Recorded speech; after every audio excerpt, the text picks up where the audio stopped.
오늘 우리에게 주시는 하나님의 말씀은 마태복음 21장 1절에서 11절입니다. 그들이 예루살렘에 가까이 가서 감난산 벳바가에 이르렀을 때에 예수께서 두 제자를 보내시며 이르시되 너희는 맞은편 마을로 가라. 그리하면 곧 매인 나귀와 나귀 새끼가 함께 있는 것을 보리니 풀어 내게로 끌고 오라. 만일 누가 무슨 말을 하거든 주가 쓰시겠다 하라. 그리하면 즉시 보내리라 하시니 이는 선지자를 통하여 하신 말씀을 이루려 하심이라 일렀으되 시온 딸에게 이르기를 네 왕이 내게 임하나니 그는 겸손하여 나귀 곧 멍에 매는 짐승의 새끼를 탓도다 하라 하였느니라. 제자들이 가서 예수께서 명하신 대로 하여 나귀와 나귀 새끼를 끌고 와서 자기들의 겉옷을 그 위에 얹음에 예수께서 그 위에 타시니 무리의 대다수는 그들의 겉옷을 길에 펴고 다른 이들은 나뭇가지를 베어 길에 펴고 앞에서 가고 뒤에서 따르는 무리가 소리 높여 이르되 호산나 다윗의 자손이여 찬송하리로다. 주의 이름으로 오시는 이여 가장 높은 곳에서 호산나 하더라. 예수께서 예루살렘에 들어가시니 온 성이 소동하여 이르되 이는 누구냐 하거늘 무리가 이르되 갈릴리 나사렛에서 나온 선지자 예수라 하니라. 아멘.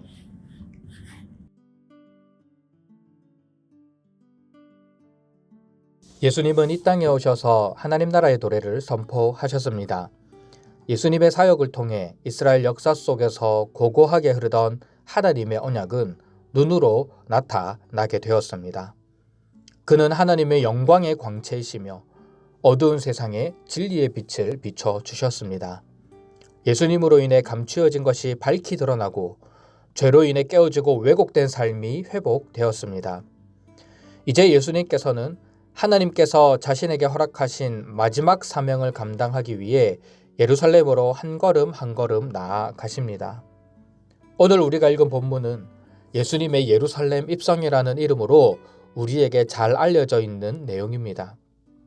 예수님께서는 유월절 어린 양이 되시기 위해 예루살렘으로 올라가셨습니다. 영광스러운 입성입니다.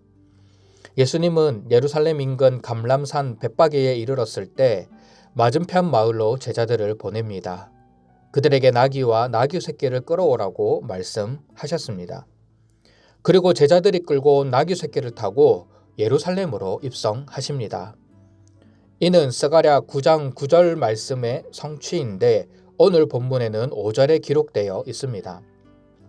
시온의 딸에게 이르기를 내 왕이 내게 임하나니 그는 겸손하여 나귀 곧 멍에 매는 짐승의 새끼를 탓도다 하라. 스가랴는 장차 메시아가 오실 텐데 그 메시아는 겸손하여 나귀 새끼를 타고 예루살렘에 입성하게 될 것임을 예언했습니다. 이것이 메시아 되신 예수님을 통해 온전히 성취된 것입니다. 우리는 너무나 당연하게 받아들이는 이 장면을 언뜻 생각하면 뭐가 이상하다라고 느낄 수 있습니다. 다 큰 성인이 아직 덜 자란 나귀 새끼를 타고 예루살렘으로 돌아간다. 상상이 잘 안 됩니다. 일반적으로는 말을 타고 위풍당당하게 예루살렘으로 들어가는 것을 상상합니다. 이 모습과 비교할 때 예수님의 입성은 무엇인가 엉성해 보입니다. 그러나 하나님께서는 부족해 보이고 엉성해 보이는 이 모습을 통해 영광 받으시고 하나님 나라의 비밀을 보여주십니다. 예수님의 예루살렘 입성은 당대의 문화적 이미지가 투영되어 있습니다. 그리고 그 문화적 이미지에 반대해서 하나님 나라는 어떤 것인지를 설명해주고 있습니다.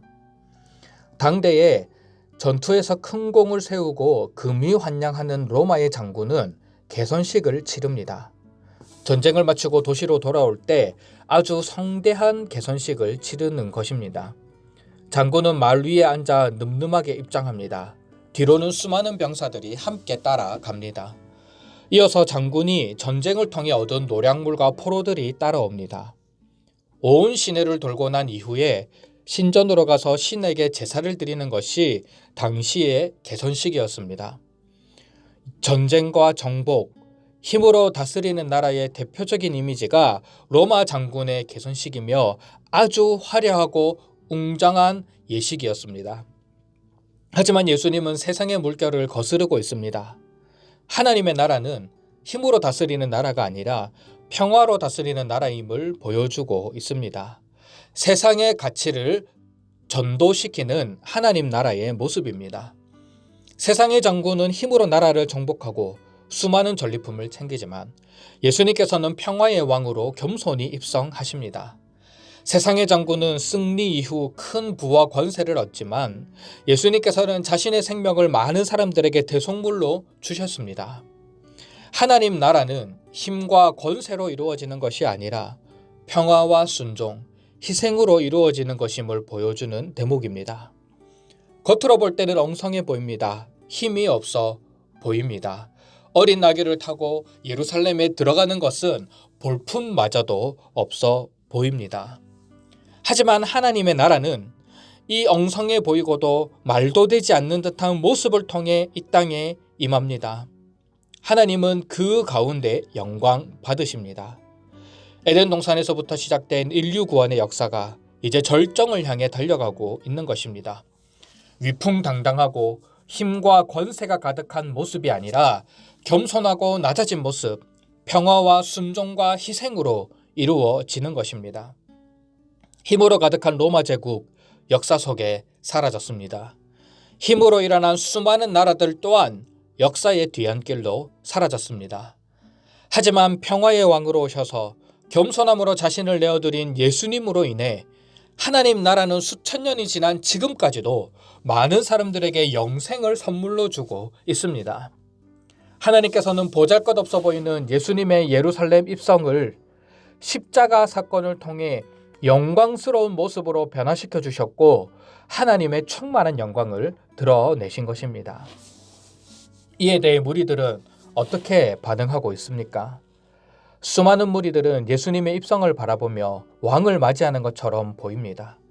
8절 말씀을 보면 많은 무리들이 그들의 겉옷을 길에 펴고 나뭇가지를 베어 길에 펴니다. 예수님께서 행진할 수 있는 길을 만드는 것입니다. 그리고 힘써 외칩니다. 호산나 다윗의 자손이여 찬송하리로다 주의 이름으로 오시는 이여 가장 높은 곳에 호산나. 이런 무리들의 외침은 예루살렘 온 성을 진동하게 합니다.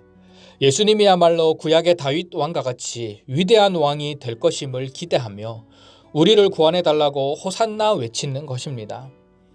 당시 예루살렘에는 유월절을 지키기 위해 사방에서 유대인들이 모여들었는데 수많은 인파들이 예수님의 입성을 환영하고 축하합니다. 마치 혁명이 일어날 것만 같습니다. 드디어 유대인들이 로마의 압제로부터 해방될 것만 같았습니다. 어쩌면 그들은 예수님을 정치적 메시아로 생각했기 때문에 더 환영하고 더 반기고 있었는지도 모릅니다. 하지만 어떻습니까? 이렇게 열광적으로 예수님을 환영하던 무리들은 일주일이 채 지나지도 않아 예수님을 십자가에 못 박으라고 외치는 폭도가 됩니다. 예루살렘에 있던 수많은 무리들이 빌라도 법정에 서서 바라바를 놓아주고 예수님을 못 박으라고 외치고 있는 것입니다. 불과 일주일 전에 예수님을 향해 환호를 쏟아냈던 사람들이 이제는 돌변한 것입니다. 왜 이런 일이 일어났을까요? 바로 예루살렘에 입성한 예수님의 모습이 자신들의 기대와 달랐기 때문입니다.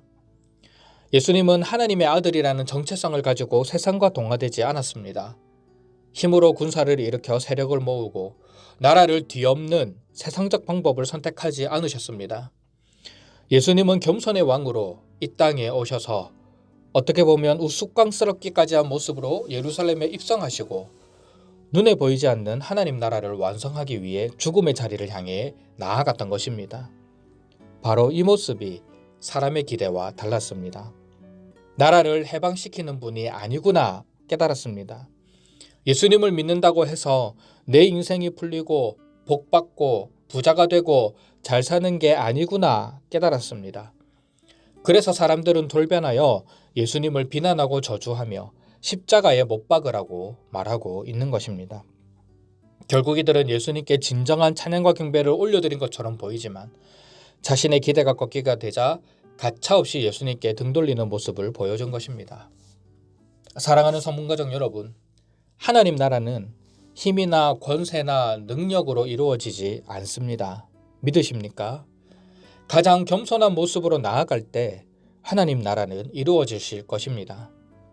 비록 거창하지 않고 완벽하지 않아도, 비록 부족한 모습이라고 할지라도 그 모습 속에서 하나님은 일하시고 영광 받으십니다.